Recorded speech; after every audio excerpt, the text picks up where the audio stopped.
കഷ്ടകാലം പിടിച്ചവൻ തല മുട്ടയടിച്ചപ്പോൾ കല്ലുമഴ പെയ്തൊന്ന് കേട്ടിട്ടുണ്ടോ? അതായിരുന്നു ഞങ്ങളുടെ ഇന്നത്തെ അവസ്ഥ. വീട്ടിൽ വെറുതെ ഇരുന്നപ്പോഴാണ് ഒന്ന് ബീച്ച് വരെ പോയേക്കാമെന്ന് തോന്നിയത്. ആ തോന്നിയ ദിവസമോ കലാശക്കൊട്ട് എന്ന ദിവസം ബ്ലോക്ക് കാരണം ഇല്ലാത്ത വഴി കണ്ടുപിടിച്ചാണ് ഞങ്ങൾ അവനെ ബീച്ചിലെത്തിയത്. കാരണവന്മാർ ചെയ്ത പുണ്യം കൊണ്ട് എന്തോ ഭാഗ്യത്തിന് സൂര്യഭഗവാൻ പോയിട്ടില്ലായിരുന്നു. കുറച്ചു നേരം ബീച്ചിലൊക്കെ ഒന്ന് അറമാന്തിച്ചിട്ട് പിന്നെ ഞങ്ങൾ എന്തെങ്കിലുമൊക്കെ കഴിക്കാമെന്ന തീരുമാനത്തിലെത്തി. ഞങ്ങൾ ആദ്യം ട്രൈ ചെയ്തത് ഈ കാണുന്ന ചെറിയ ഷോപ്പിൽ നിന്ന് ഡ്രീം കേക്ക്. 2 ഫ്ലേവർ ആയിരുന്നു അവിടെ ഉണ്ടായിരുന്നത്. ഒന്ന് റെഡ് വെൽവെറ്റിന്റെയും പിന്നെ ചോക്ലേറ്റിന്റെയും. ഞങ്ങൾ രണ്ടും വാങ്ങി. 60 രൂപയായിരുന്നു പ്രൈസ്. രണ്ടിനും നല്ല ടേസ്റ്റ് ഉണ്ടായിരുന്നു. പിന്നെ ഞങ്ങൾ വാങ്ങിയത് ഈ അമ്മമ്മയുടെ കടയിൽ നിന്ന് കട്ട് ഫ്രൂട്ട്സ് ആയിരുന്നു. കുറേ നേരമായിട്ട് ഞങ്ങളെ വിളിച്ചുകൊണ്ടായിരുന്നു.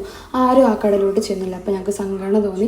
ഞങ്ങൾ പോയി പൈനാപ്പിളും മാംഗോവും ആ അമ്മമ്മയുടെ കടയിൽ സ്നേഹി ഇതുവരെ മോമോസ് കഴിച്ചിട്ടില്ല എന്ന് പറഞ്ഞതുകൊണ്ട് മോമോസ് ട്രൈ ചെയ്യാൻ വേണ്ടി ഈ 2 ചേച്ചിമാരുടെ ഷോപ്പിലേക്കാണ് ഞങ്ങൾ പോയത്. സത്യം പറയാൻ നല്ല ടേസ്റ്റുള്ള മോമോസ് ആയിരുന്നു. എൻ്റെ ജീവിതത്തിൽ ഞാൻ ഇത്ര ടേസ്റ്റുള്ള മോമോസ് കഴിച്ചിട്ടില്ലെന്ന് വേണം പറയാം. സ്നേഹിയും ഹാപ്പി, ഞാനും ഹാപ്പി. ആ കടയിൽ നിന്ന് തന്നെ ഞങ്ങൾ പിന്നെ കാടമുട്ടയും കൂടി ട്രൈ ചെയ്തു. അങ്ങനെ മനസ്സും വയറും നിറച്ച് ഞങ്ങളുടെ ബീച്ച് ഡേ അവസാനിപ്പിച്ച് ഞങ്ങളുടെ വീട്ടിലോട്ട് പോയി.